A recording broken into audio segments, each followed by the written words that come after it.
Hello दोस्तों, आज आपका फिर से स्वागत है हमारे YouTube चैनल पर।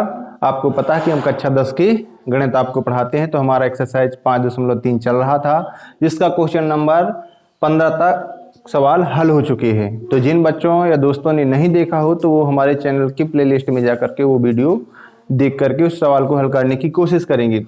तो हमने क्वेश्चन नंबर 16 बोर्ड में लिख रखा है, तो सबसे पहले हम क्वेश्चन नंबर 16 को क्या करेंगे, समझने की कोशिश करेंगे। यदि हमारे क्वेश्चन 16 समझ में आ जाता है तो हम उसको आसानी से हल कर पाएंगे। ठीक है, तो क्वेश्चन नंबर जो 16 है उसको समझेंगे। किसी स्कूल के विद्यार्थी को उनके समग्र शैक्षिक प्रदर्शन के लिए 7 नगद पुरस्कार देने के लिए 700 रुपए की राशि का प्रावधान किया गया। मतलब आप लोग भी पढ़ते हैं तो आपके स्कूल में प्रोत्साहन राशि के रूप में कुछ ना कुछ राशि देते हैं, तो वही बात है इसमें। तो क्या कहता, कितने नगद पुरस्कार देना है, 7, ये याद रखना। यानी कि हमारा n का मान कितना हो गया, 7, देने के लिए 700, यानी कि कुल राशि 700 रुपए, यानी SN का मान हमारा 700 हो गया। और इसके बाद कहते हैं प्रत्येक पुरस्कार, यहां से एक लॉजिक शुरू होता है, प्रत्येक पुरस्कार अपने से पहले पुरस्कार से, प्रत्येक पुरस्कार यानी अपने से पहले पुरस्कार से कितना है, 20 कम है। कितना कम है, 20 कम, यानी कि डिफरेंस अंतर कितने का है, 20 का, यानी कि डी का मान हमारा हो जाएगा माइनस का 20। तो प्रत्येक पुरस्कार के मान ज्ञात करना है कि उनको कितने कितने पुरस्कार दिए गए। ठीक है, 7 पुरस्कारों में से 700 राशि को किस प्रकार से बांटा गया है। तो इसके लिए हमें क्या करना पड़ेगा, समांतर श्रेणी निकालनी पड़ेगी। जो हमारी समांतर श्रेणी निकालना है, ठीक है, उसके लिए हम लास्ट में निकालेंगे, यानी प्रत्येक पुरस्कार के रूप में। तो हमारा यानी कि यहाँ पे जो दिया है, मैं क्या क्या दिया है, SN का मान कितना है हमारा, 700 रुपए है, और N का मान कितना है, 7 है, और इसके बाद D का मान माइनस का 20 है। D का मान कितना है, माइनस का 20। और प्रथम यानी कि AP प्राप्त करने के लिए यदि हमारे पास क्या A का मान, पहला पद, यदि पहला पद प्राप्त होता है तो हम समांतर श्रेणी निकाल लेंगे। ठीक है, तो इसके लिए हमें क्या करना पड़ेगा, हमारे पास SN, N और D का मान प्राप्त हो गया। तो हमारा जो सूत्र होता है कुल का जो सूत्र होता है, SN बराबर होता है N/2 plus 2A plus N-1 into में D। तो SN क्या है हमारे पास, 700 है।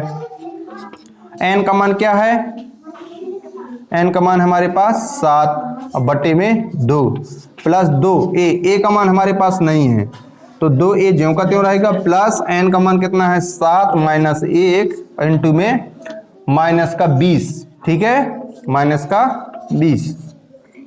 तो अब हमारा हो जाएगा 7 एकम 7 और ये त्रियक गुणा हो जाएगा, तो ये कितना हो जाएगा, यहाँ पे बचा 100 बराबर 1/2। यदि कैलकुलेशन फास्ट है तो इतनी सब लिखने की जरूरत नहीं है, तो ये पहला प्लस का चिन्ह हो जाएगा। यहाँ पे 6 गुणे माइनस का 20, तो यहाँ पे हो जाएगा, इसका त्रियक गुणा करेंगे इसके नीचे 1 मान करके, तो ये हो जाएगा 200 बराबर 2A प्लस कोष्टक के अंदर हो जाएगा माइनस का 120, 60 दूना यानी 6 दूना 12, 120। ठीक, तो इसको अब हल करेंगे तो क्या हो जाएगा, 200 बराबर प्लस माइनस का गुणा क्या हो जाएगा, माइनस, यानी कि 2A माइनस 120। इस 120 का क्या होगा, पक्षांतर। क्या करेंगे हम, पक्षांतर करेंगे। तो पक्षांतर करने पर तो क्या प्राप्त होगा,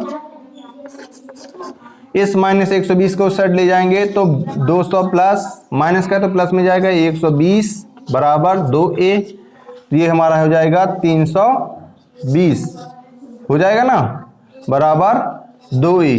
तो A बराबर हो जाएगा 320/2, तो A का मान क्या प्राप्त हो गया, 160।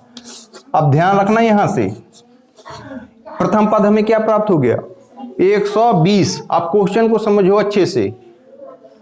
अतः प्रत्येक पुरस्कार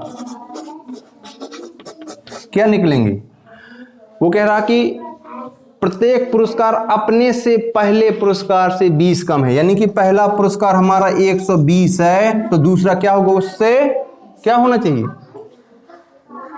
160 है, तो 20 कम होना चाहिए, तो ये हो जाएगा 140। ये कितना हो जाएगा, 120 फिर 100, फिर 80, फिर 60, फिर 40। कितने हो गए? कितने पुरस्कार की बात की गई थी? 7 पुरस्कार। 1 2 3 4 5 6 7। तो ये हो गए हमारे प्रत्येक पुरस्कार। इस प्रकार से हमारा ये क्वेश्चन क्या होता है? हल होता है। और यदि आप चाहो कि ये क्वेश्चन हमारा सही है कि गलत है, हल करने के बाद तो आप इन सभी को जोड़ के देख लेना, 700 ही आएगा।